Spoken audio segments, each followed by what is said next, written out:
সবাইকে জয় গুরু। জয় গুরু।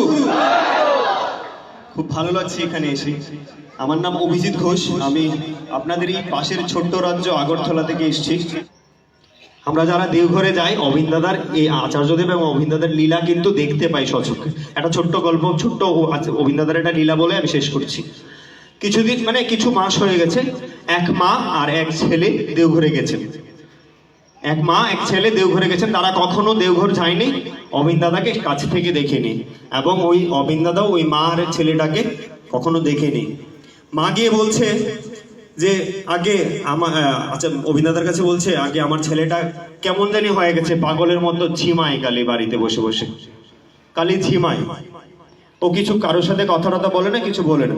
তো অবিন্দাদা বলছে আমি একটা ওষুধের নাম বলে দিচ্ছি, দেওঘর হসপিটাল থেকে নিয়ে নেবেন ওষুধটা, বাড়িতে গিয়ে ওকে খাওয়াবেন, প্রায় 6 মাস পর্যন্ত খাওয়ানোর জন্য বলেছে। আপনার ছেলে হয়তো বাড়িতে গিয়ে বলবে অস্বস্তি হয় এই ওষুধটা খাওয়ার পর, খেতে চাইবে না, তারপরেও আপনার ওনাকে এই ওষুধটা খাওয়াবেন বলছে। তো আর বলছে যে বাড়িতে গিয়ে একটা সাইকিয়াট্রিস্ট দেখাবেন, মানে একটা পাগলের ডাক্তার দেখাবেন। আপনার ছেলে একটা মেয়ের চক্করে পড়েছিল, মেয়েটা ওকে ছেড়ে চলে গেছে, এই দুঃখে ও গাঁজা খাওয়া শুরু করে দিয়েছে।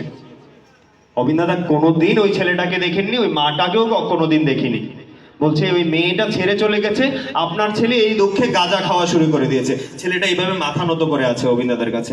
তখন বলছে কিরে ঠিক বলছি তো, বল না তোর মাকে আমি ঠিক বলছি কিনা, বল না একবার। তখন ছেলেটা ওঝরে কাঁদছিল আর বলছিল আগে ঠিক বলেছেন, আগে সেটাই সত্য।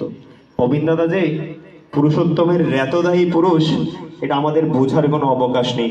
আচার্য পরম্পরা, এ তো বললামই তো প্রথমে, আচার্য পরম্পরার মধ্যে তো উনি আছে।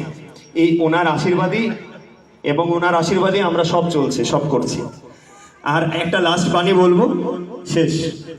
আমরা বলি না অনেক সময় ভাবি এটা এটা ওটা ওটা অনেক কিছুই বলি, আমরা একটা কথাই আমি অন্তত মেনে চলার চেষ্টা করি। ঠাকুর বলেছেন ভাবছো বসে চলবে কি সে ভাববার তুমি কে, ভাববার যিনি ভাবছেন তিনি, তুমি ভাবো তাকে। আমরা যদি তাকে ভাবি আর কিচ্ছু ভাবতে লাগবে না, ইনি শেষ কথা।